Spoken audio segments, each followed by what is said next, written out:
The year was 218 BC, and Hannibal Barca stood at the edge of an impossible decision.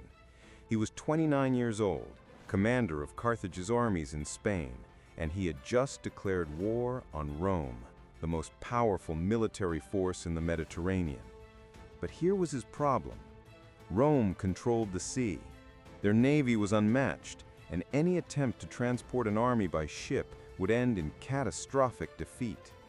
Hannibal's challenge wasn't just military, it was existential. His father, Hamilcar Barca, had made him swear an oath as a child: eternal hatred of Rome. That oath had been forged in humiliation.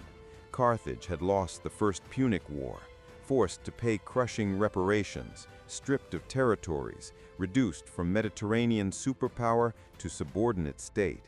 Young Hannibal had watched his proud father bow to Roman demands, and the shame burned into his soul. Now Hannibal faced not just Rome's military superiority, but skepticism from his own government. The Carthaginian Senate questioned whether war was worth the risk. Hannibal had no fleet, limited resources, and enemies foreign and domestic. Logic said wait, consolidate, seek diplomacy. But Hannibal understood something crucial. Sometimes the impossible route is the only one your enemy won't defend. The stakes extended beyond personal vendetta. If Rome remained unchallenged, they would eventually absorb all of the Mediterranean. Carthage would cease to exist. The Phoenician culture that had given the world the alphabet, navigation, and purple dye would be erased.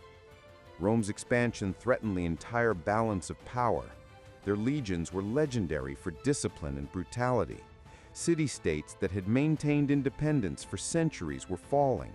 Hellenistic kingdoms watched nervously as Roman influence crept eastward. If someone didn't stop Rome now, there might never be another chance. Hannibal's soldiers understood this weight. They were mercenaries and patriots. Iberians, Numidians, Gauls, Africans, held together by loyalty to one man and hatred of a common enemy. If Hannibal failed, they would all become footnotes in Rome's triumph. Then Hannibal announced his plan, and even loyal commanders thought he had gone mad. He would take his army, 50,000 infantry, 9,000 cavalry, and 37 war elephants, over the Alps. In late autumn, through passes Roman generals considered impassable even in summer. He would arrive in Italy from the north, from the direction they thought impossible. The brilliance wasn't just audacity, it was understanding that Rome's greatest weakness was their certainty in their own invincibility. They had built defensive strategy around controlling seas and maintaining fortified borders. A Carthaginian army appearing in northern Italy would shatter that security and potentially rally recently conquered Gallic tribes. The Alpine crossing became legendary achievement and horror. 15 days in the mountains, battling terrain and elements. Autumn snow turned paths to ice where men and animals slipped to death. Hostile tribes ambushed at narrow passes, rolling boulders on trapped soldiers. Hannibal lost nearly half his army. Soldiers froze overnight. Pack animals carrying supplies plunged into ravines. The elephants, magnificent war machines meant to terrorize legions, suffered terribly, their tropical constitutions failing in alpine cold. Some died, some went mad. But Hannibal kept them moving because turning back meant certain defeat and eternal dishonor. When they reached the summit overlooking Italian plains, the survivors, gaunt, frostbitten, reduced to 26,000, saw vindication. They had done the impossible. Rome's northern border lay undefended. The campaign that followed revolutionized military thinking. At Trebia River, Hannibal used cold water as weapon, forcing Romans to wade through icy currents before battle, sapping strength.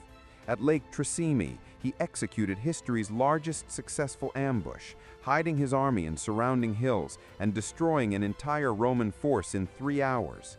Bodies floated so thick the lake reportedly ran red for days. Then came Cannae, August 2nd, 216 BC, the battle that would haunt Roman nightmares for generations.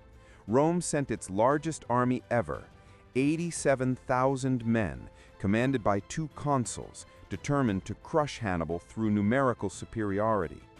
Hannibal had perhaps 50,000 soldiers, outnumbered, deep in enemy territory, fighting for survival. What happened next was tactical genius elevated to art. Hannibal deliberately weakened his center, letting it bend backward under Roman pressure, while his superior cavalry destroyed Romans' horsemen and swept around, attacking from behind. The Romans, pressing forward thinking they were winning, found themselves surrounded, trapped in a killing box as Carthaginian forces compressed from all sides. The slaughter was unprecedented. In a single afternoon, perhaps 50,000 Roman soldiers died. 2 consuls, 80 senators, countless knights perished. It was Rome's worst military disaster, proof that Hannibal could potentially destroy them. Afterward, Italy's allies began defecting.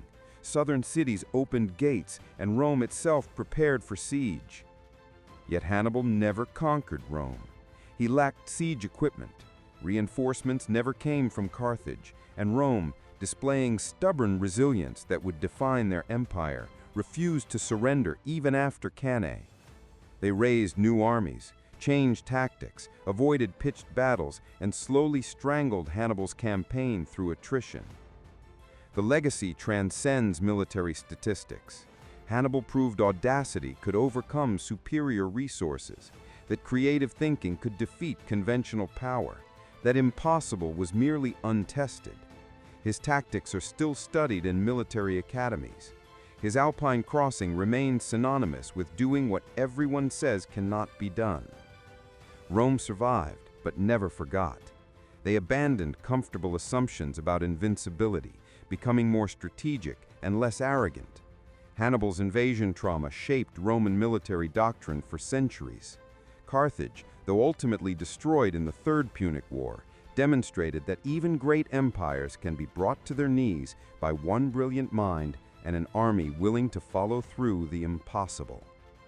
His story forces us to ask, what limits do we accept simply because conventional wisdom says they're insurmountable? How many impossible challenges are actually just untested strategies waiting for someone bold enough to attempt them? Was Hannibal a genius who nearly changed history, or a brilliant tactician undone by strategic failures? Could he have conquered Rome with full Carthaginian support, or was Roman resilience too deep? What does his story teach us about audacity and thinking beyond convention? Share your thoughts below. If this tale of impossible odds and the general who brought Rome to its knees inspired you, hit like and subscribe for more stories of leaders who refuse to accept limits. Hannibal's echo reminds us that impossible is often just a failure of imagination.